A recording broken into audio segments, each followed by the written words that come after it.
Before I get into creating these presets, I want to point out that if you look at your effects panel, it might look different than mine. The effects panel layout is based upon the user, not on the project. So if you open up somebody else's project on your machine, your effects panel is not going to change based upon their preferences. They're your preferences. So from here on out, your effects panel might look a little bit different than mine.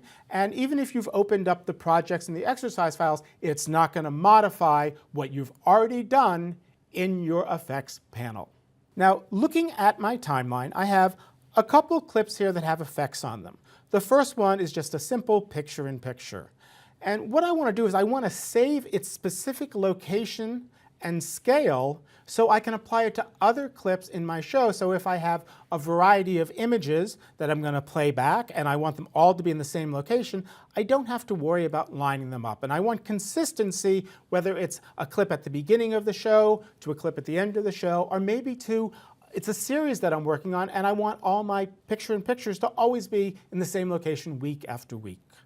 So to create a custom preset, I select the clip that has the effect applied and the effect that has been modified. In this case, we're going to be using one of the fixed effects or intrinsic effects that are already on the clip. And I've modified both scale as well as position.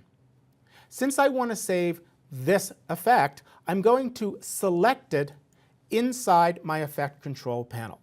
Once it's selected, I'm going to be able to now save everything that's under the motion disclosure triangle. I'm going to go ahead and close that just so you can kind of see the three different areas that you can save. So I can save everything in the motion panel separately from opacity or time remapping or any other effects that I might have placed on my clip. With the motion effect selected, I can now go over to this little flyout menu, click on it, and you see there's an option to save this as a preset. You can also save a single effect by simply right-clicking on the effect and choosing Save Preset. Now, once you do this, you'll be greeted by a dialog box. And this dialog box allows you to name the preset. And this is important because by default, it's going to have the name of the original effect. So I want to label it something that's very useful. I'm going to label it Dive Series Picture-in-Picture UR for upper right. This way it'll be very easy for me to know exactly what this custom preset will do. If you want, you can also go into the description box and write a more detailed description of what an effect or filter might do. And this is useful if you create something that somebody else might be using, or if you have a lot of very similar effects and you want to have a little more detail. Once I've done that, I simply click OK. And if I look inside my presets folder, I'll see this new preset. There it is, Dive Series Picture-in-Picture upper right. Now, I'm going to press the tilde key to bring it full screen because I want to be able to move this from this generic top level into my ABBA's effects folder. I want to keep things organized.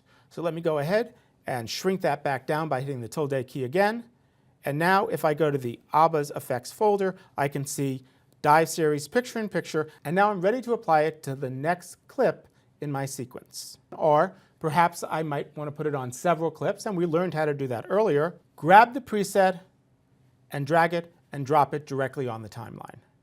Now I have two picture-in-pictures that are perfectly registered with each other, so I don't have to worry about it jumping a little bit when my viewer is watching my program.